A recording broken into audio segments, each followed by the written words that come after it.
Good morning class. आज हम calls in arrears and calls in advance के कुछ क्वेश्चंस करेंगे। Illustration number 29। The Kerala coir mills limited with an authorised capital of 5 lakh equity shares.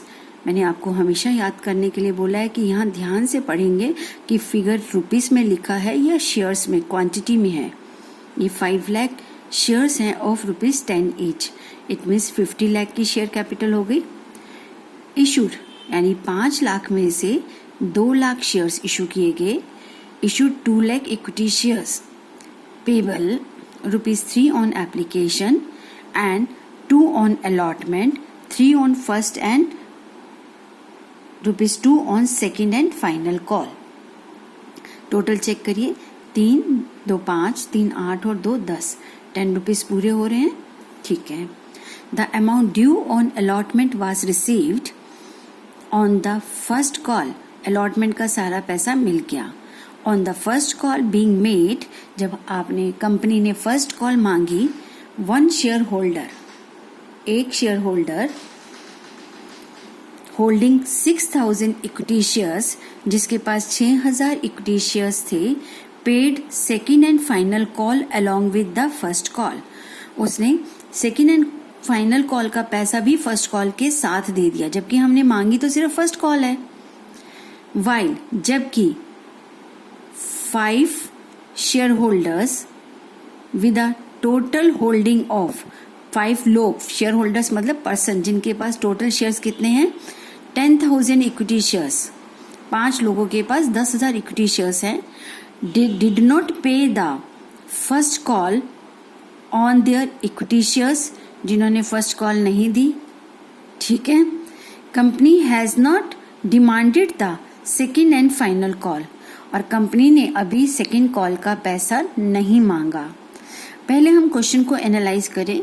Question में allotment तक का सारा पैसा आ गया।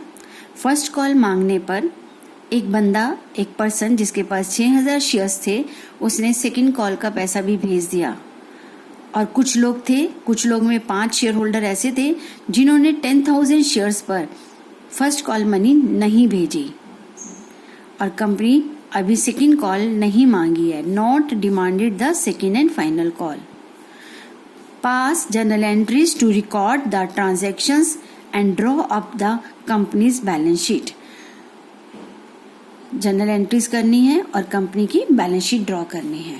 अब आपको ये क्वेश्चन क्लियर हो गया। जब हमें क्वेश्चन को पहले ध्यान से पढ़ लेना है ताकि वो हमारे ब्रेन में फ्रीज हो जाए कि करना क्या है। ठीक है। पहली बात, हमें फर्स्ट कॉल तक क्वेश्चन करना है। फर्स्ट कॉल में कुछ लोगों ने एडवांस पैसा दे दिया, कुछ लोगों ने कॉल्स इन एरियर्स दिया ही नहीं।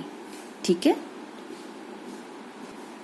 यस क्लास, मैंने यहाँ पर इंस्टॉलमेंट्स का ब्रेकअप लिख दिया। Application money ₹3, ₹2 allotment, ₹3 first call, ₹2 second and final call.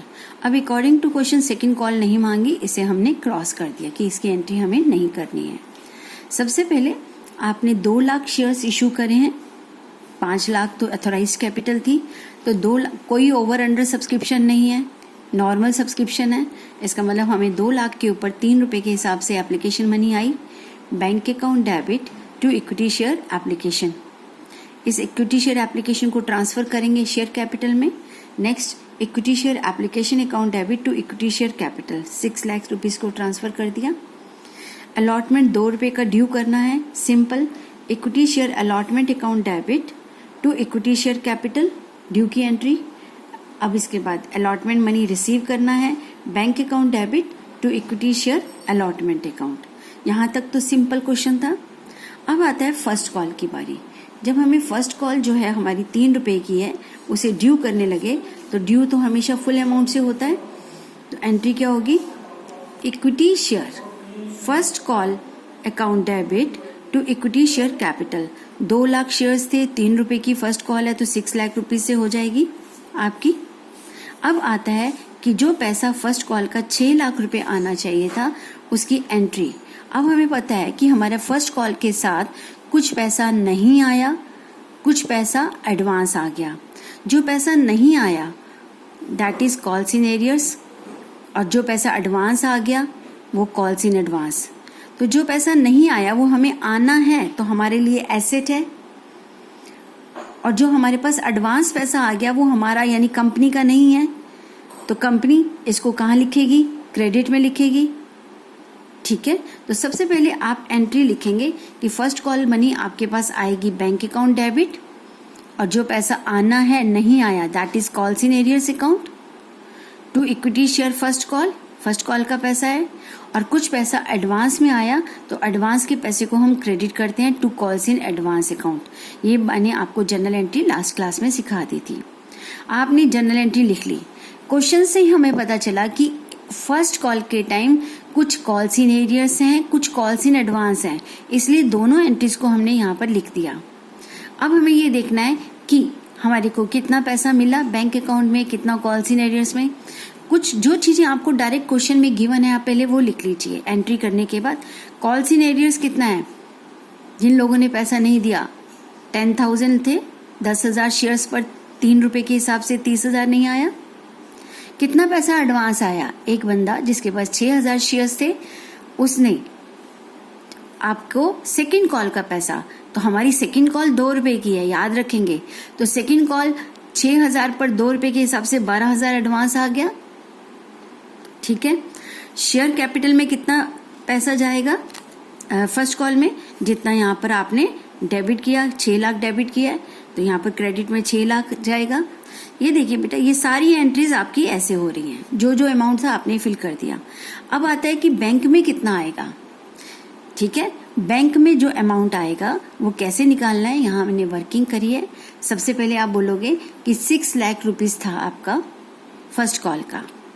ठीक है, इसमें से नहीं आया, कितना पैसा नहीं आया?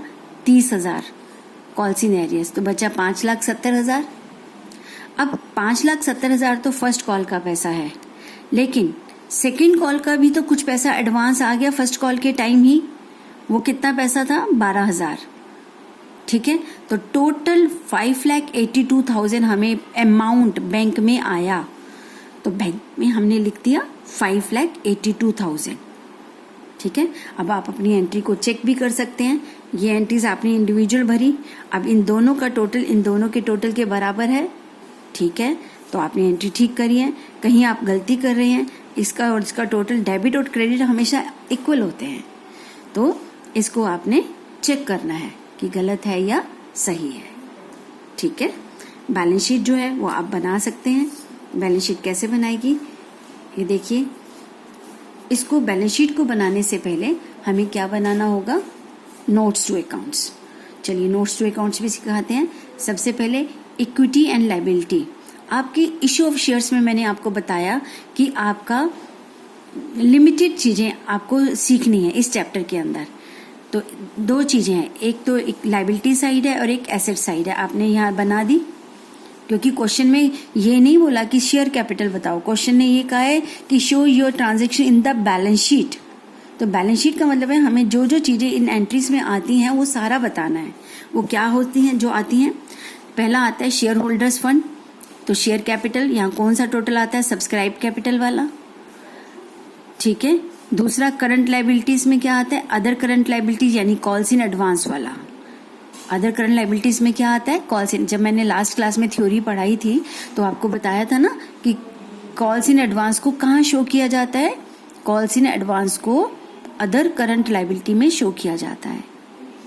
ठीक है, एसेट्स में करंट एसेट्स हैं। करंट एसेट में यहाँ पर हमारे पास सिर्फ कैश एंड कैश इक्विवेलेंट है, तो कैश का कितना टोटल आएगा वो यहाँ लिख देंगे 15 लाख। ये टोटल कैसे आएगा? यहाँ तो हमने कैश अकाउंट बनाया नहीं, तो हम इसको रफली टोटल चेक करके यहाँ पर लिख देंगे। कैसे लिखेंगे? जैसे बैंक का 6 लाख, और बैंक की एंट्री कहाँ है? ये दूसरी, बैंक का 6 और 4 10 लाख। 10 लाख के बाद बैंक अकाउंट डेबिट में 5,82,000, तो 10 लाख और 5 15,82,000, 15,82,000। तो हमारा कैश एंड कैश इक्विवेलेंट में कितना आ जाएगा? ये आपका 15,82,000 आ गया। ठीक है, तो लायबिलिटी साइड का टोटल, ये टोटल है, ये 15,82,000 इन दोनों का, और ये आपका एसेट साइड का टोटल, दोनों टोटल बराबर आ गए। अब नोट्स टू अकाउंट्स, अब आप याद रखेंगे कॉल्स इन एडवांस कहाँ दिखाया जाता है, अदर करंट लायबिलिटीज में। और कॉल्स इन एरियर्स को क्या करते थे हम, सब्सक्राइब्ड कैपिटल में माइनस करते थे। लास्ट क्वेश्चंस में प्रैक्टिस करी थी। ये देखिए बेटे, ये नोट्स टू अकाउंट्स है। अथोराइज कैपिटल 5 लाख, 10 रुपए का एक, 50 lakh. Issued capital 2 lakh, 20 lakh. Subscribed capital को 2 पार्ट्स में दिखाते हैं, subscribed and fully paid up. अब यहाँ पर फुली पेड अप लिखा ही नहीं हुआ, सीधा लिख दिया नोट फुली पेड अप। क्यों? क्योंकि क्वेश्चन में पूरा पैसा मांगा ही नहीं है, अभी सेकंड कॉल तो मांगी ही नहीं है, तो कोई भी share holder fully paid up वाला नहीं दिखा सकते। ठीक है, तो एक बच्चे ने मुझसे पूछा कि मैडम लेकिन एक बंदा है 6000 शेयर्स, उसने तो पूरा दे ही दिया ना। अरे भाई उसने दे दिया लेकिन कंपनी ने तो नहीं मांगा ना अभी, तो कंपनी इसको तभी लिखेगी ना जब वो पूरा मांग लेगी। तो आप यहाँ पर लिख सकते हैं subscribed and fully paid up, लेकिन उसके आगे आपको नील लिखना पड़ेगा कि ऐसा कोई शेयर होल्डर नहीं है जिससे हमने पूरा पैसा मांग लिया है। ठीक है, क्योंकि उसने अगर एडवांस भेज दिया है तो उसको हमने एडवांस दिखा दिया ना बैलेंस शीट में करंट लायबिलिटी के अंदर, इसलिए यहाँ नहीं दिखा सकते। तो subscribe but not fully paid up देखना है। तो 2 लाख इक्विटी शेयर्स थे, 10 रुपए का एक है, आपने मांगे हैं 8 रुपए। ठीक है, तो आप क्या करेंगे, इसके अंदर 8 से मल्टीप्लाई करेंगे जितना आपने मांगा है। बच्चे गलती से 10 रुपए से कर देंगे, जितना यहाँ मांगते हैं उतने से मल्टीप्लाई करते हैं दिस कॉल्ड अप से। ठीक है, 16 लाख में से कितना नहीं आया, माइनस कर दिया 30,000। 10,000 शेयर पर फर्स्ट कॉल नहीं आई थी, तो ये आपका सब्सक्राइब मनी आ गया। राइट, अब इसको माइनस करने के बाद आपने यहाँ लिख दिया, लेकिन जो पैसा नहीं आया, जो कॉल्स इन एरियर्स है, उसकी तो यहाँ एडजस्टमेंट होगी। कॉल्स इन एडवांस को इन्होंने नोट्स टू अकाउंट्स में भी बताया कि अदर करंट लायबिलिटी में हमने कॉल्स इन एडवांस लिखा है, और कैश एंड कैश इक्विवेलेंट में हमने कैश एट बैंक लिखा है। ये बात इन्होंने नोट्स टू अकाउंट्स में भी बता दी है और उसके साथ बैलेंस शीट में भी दिखा दिया है। तो ये छोटी छोटी बातें आप ध्यान रखेंगे बेटा। इसके बाद एक और क्वेश्चन करते हैं। थैंक यू बेटा।